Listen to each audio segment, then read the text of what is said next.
Hello, ladies and gentlemen. Thank you very much for joining today in this live webinar on how to avoid and treat respiratory allergies in the spring, of course, according to Ayurveda.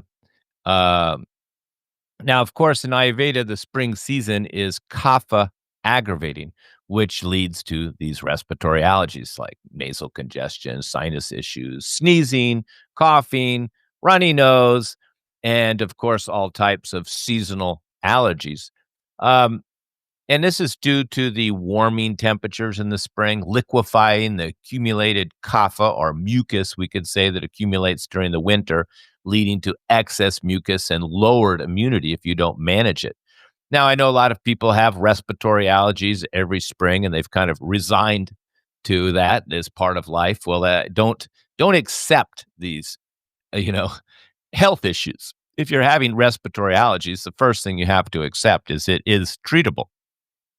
Now, of course, herbal remedies are very effective, and all during the spring, I will be selling hundreds and hundreds of, different herbal teas, immune tea, respiratory tea, cough tea, lung tea, respiratory allergy formula, Ayurveda, respiratory infection formula, and I have different respiratory infection formulas, one with a lot of one for a lot of mucus, one with just a little mucus. So all of these products I'll be doing, and I'll be doing hundreds of appointments all spring long with people with allergies.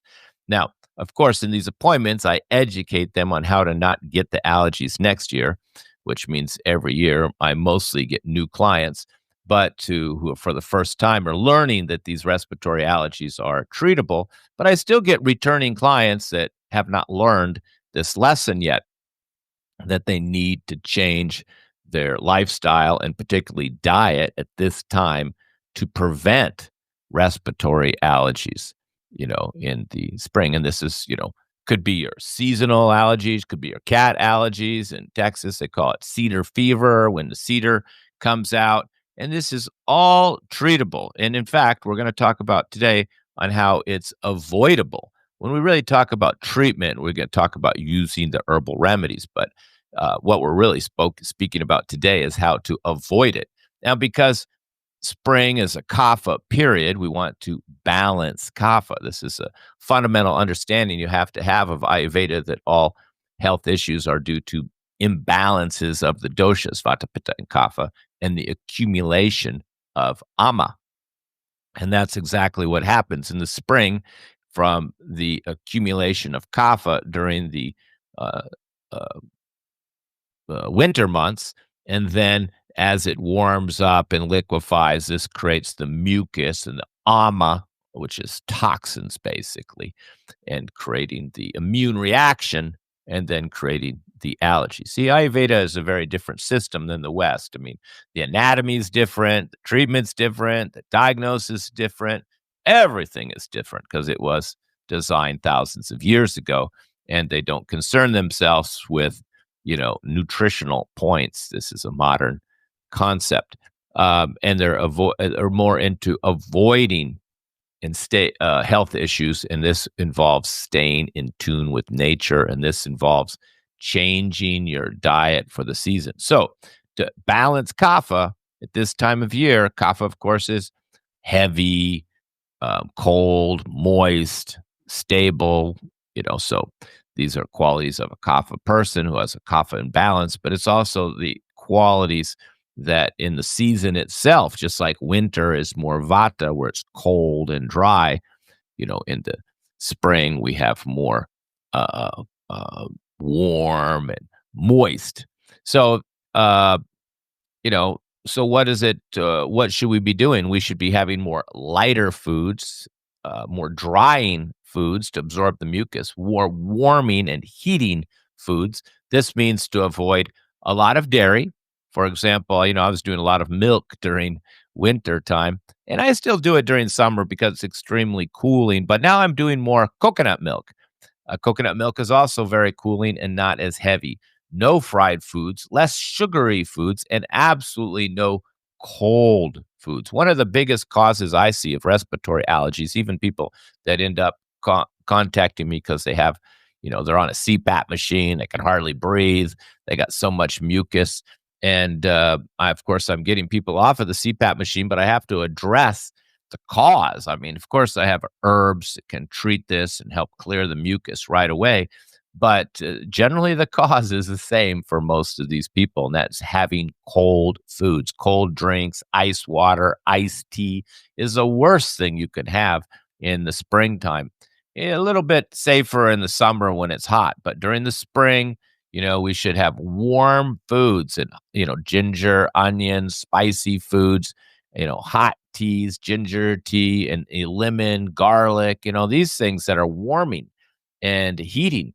And another cause I see a lot of times for people with on CPAP machines, respiratory problems, which can start with just snoring. I mean, snoring is the early sign of respiratory problems, but mucus accumulation, then you can't breathe, then you're on a CPAP machine for the rest of your life.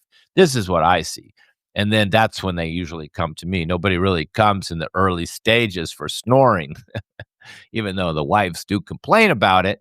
Nobody comes to treat their snoring in the early stages, but this is, early stage symptom of difficulty breathing. And what I see, what I'm leading up to here is having yogurt at night. This is one of the number one causes, or ice cream. See, ice cream at night is kapha increasing. One, the sun's going down, so it's not hot anymore. And even Ayurveda says don't have cold things after the sun goes down. And they didn't know about ice cream. That's about as cold as it gets.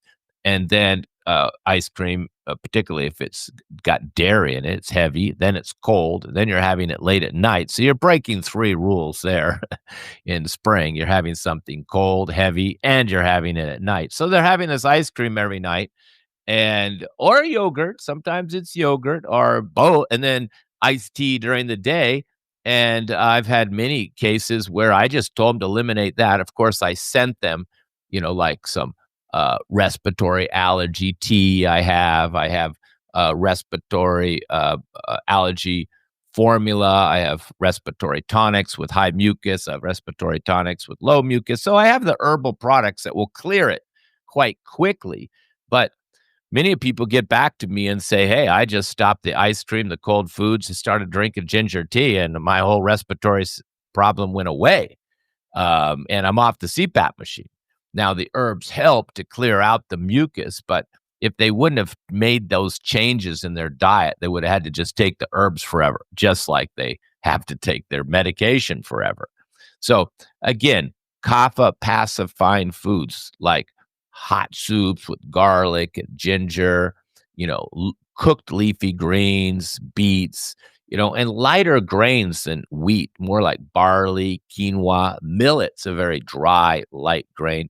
And you can make your own herbal teas, like ginger tea, tulsi tea, cinnamon, put a little pinch of black pepper in there. I know many people are doing turmeric and black pepper. I don't know where they get that from. But it's, turmeric. Ginger would be a better choice. Ginger's better than turmeric. I mean, turmeric's got the antihistamine quality. It's not really that anti-inflammatory unless you get the curcumin. But the best herbs for respiratory health, is particularly tulsi, holy basil. This clears the channels and is also a natural antihistamine. Little black pepper in there, and spices. We have a formula in Ayurveda called Trikatu, means 3 spices, and that's got black pepper, long pepper, and ginger. And we give this in small amounts with the food, and this clears the mucus and clears the phlegm. And we also have traditional formulas like Stipulati Churna, Talasati Churna, which are excellent for these conditions. And also there's what we call nasa. Sorry, I don't have a sample here. I think I've got some here maybe. Up on here's one. Here's one here, NASA. These are little nose drops that you put in your nose, and we do sell some on herbmanteas.com. All of these respiratory products I'm mentioning here, they're all available on Herb Teas, and we'll sell a lot during the spring. The people not watching this. And so these nasa, some of them have like eucalyptus oil in them and warming spices that they're warm. You put them in your nose and your eyes start watering. I mean, you start feeling it right away. You can also do steam therapy, where you you get some steam, you get a big pot, you throw a little eucalyptus, essential oils, peppermint in it. Uh, of course, Tulsi is really one of the best. You can put Tulsi, that's what Indians do, Tulsi in a big pot. And they boil it up and, put something over their head and breathe it in, kind of a steam therapy. This is very effective. But you can also just use a humidifier, a wet humidifier that you put the uh, my mistake, maybe a dry humidifier. You want dry, but some humidifiers you can put the eucalyptus in it, and it will kind of like steam into the air, and you can boil hot water. Be careful and put a little eucalyptus in it and breathe it in. But these little nasas, these are very effective because one little bottle, I think we sell them for like $7, and you just put them in your nose, kind of snort them in your nose, and then they get right in the nasal passages and they just start breaking up the mucus. It's very simple, but very effective. And then, of course, there's the neti pot that you pour through the nose, and you just use salt. You don't need to buy saline solution for it. I mean, I just put like a quarter teaspoon of salt in it, shake it up, pour it through one nostril, and then fill it up again and pour it through the other nostril, then kind of clean it out. I don't have mucus like that, but that's very effective, the neti pots. You change your diet,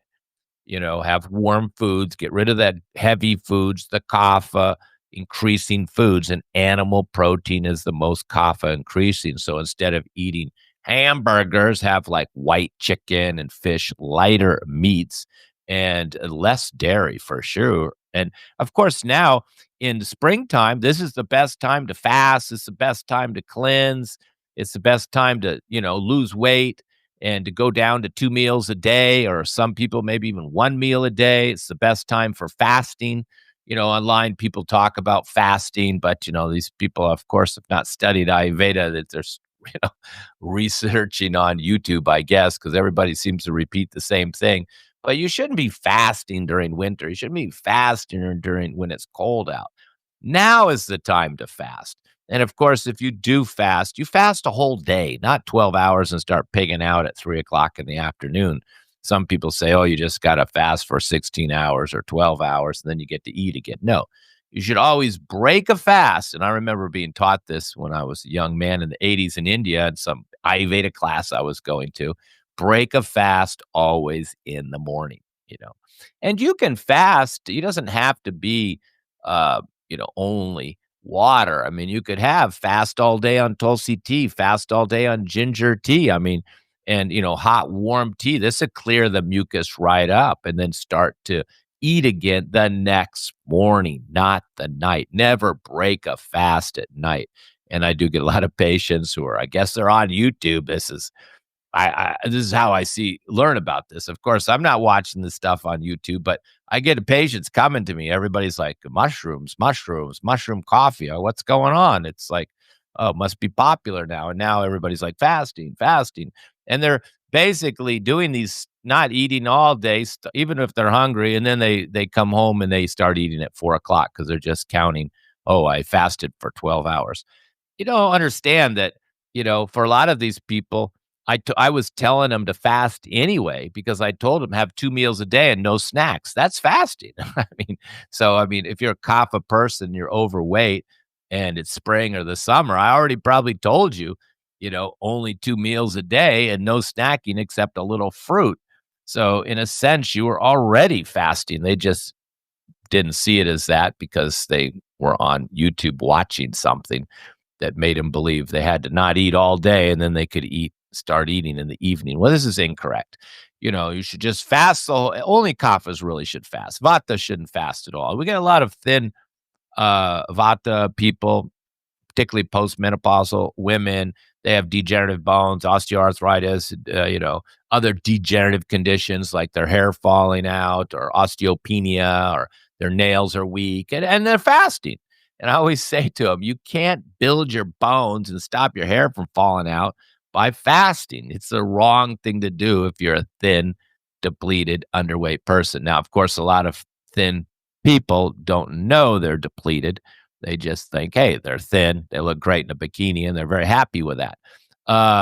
But in fact, from an Ayurvedic perspective, they are depleted. And you can tell by looking at their hands, seeing the bones protrude. You can see the collarbone protruding. So if you're bony, that's depleted in Ayurveda, and you should not be fasting at all. You could eat a little lighter, but you still have to, if you're a Vata person and you're thin, and you should be still eating your 3 meals a day.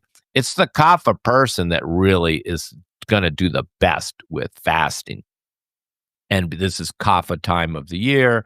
You're a kapha person, means you're heavy, slow, easy to gain weight, round face, round eyes, round shape to you, and easy, if you're a kapha and clammy body temperature, not hot, or you could be kapha pitta. You're the ones with the kapha imbalance, with the extra weight that feels sluggish, heavy, tired. You're the ones that needs to be fasting and eating light. As far as dinacharya, adjusting your daily routine, you should try to wake up earlier in the springtime and try to do more exercise.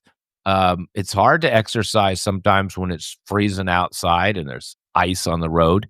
It's hard to run on ice and snow and when it's cold.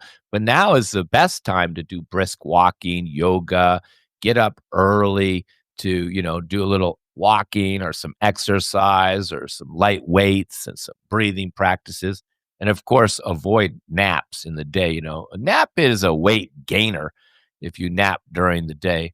And like I said, this is the time to do a detox or cleanse. I really don't like the term detox because what are you detoxing?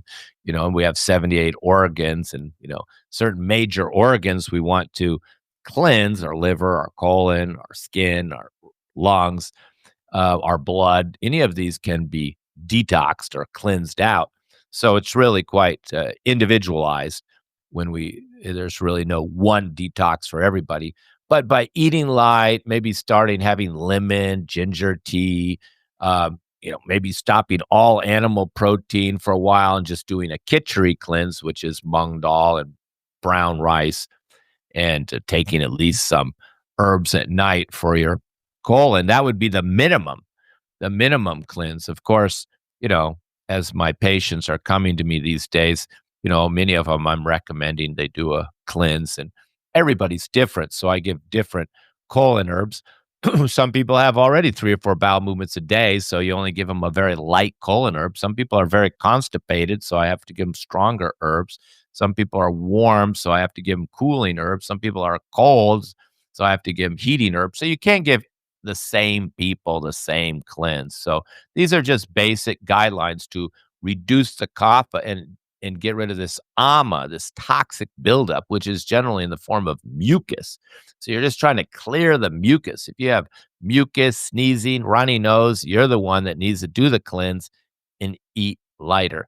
And also the second aspect of this, of avoiding respiratory allergies, which is what we're talking about here, you want to build your immunity too, and there's many things we can do for that. There's many herbs like ashwagandha, guduchi. Even tulsi is really good for building immunity. And in Ayurveda, we have the famous formula chawan prash. Prash means jam. Chawan was the guy who made it. And this is really a kind of a jam. We don't sell it because it's available now everywhere online. At one point, 10 years ago, I used to sell it, but now you can find it online. So you can get some good chawan prash online. And it's very good during the winter time. I take it all winter. I don't really take it much in the springtime because I don't have mucus or congestion. So, but the most important thing is to change your diet and avoid the heavy, cold foods. No heavy meats, no fried foods, eat lighter meats. And of course, if you're kapha, and you should just stop almost all animal protein and have your legumes and your beans, because these are perfect for weight loss and to avoid these allergies because they're light and they're dry and they reduce cholesterol, excess lipids in the body. They help you lose weight. They clear out the gallbladder, they're high in fiber. They clear out the colon. So, Ayurveda is not a fixed system where it says, oh, we should all be vegetarian or we should all eat this way. No, it's extremely individualized and actually very, very sophisticated beyond most people's understanding of how sophisticated it is. But for, like I said, for those thin vata type people who are generally running a little depleted, hopefully they gained some weight during the winter and didn't fast and make the whole situation worse. These people need to keep having animal protein.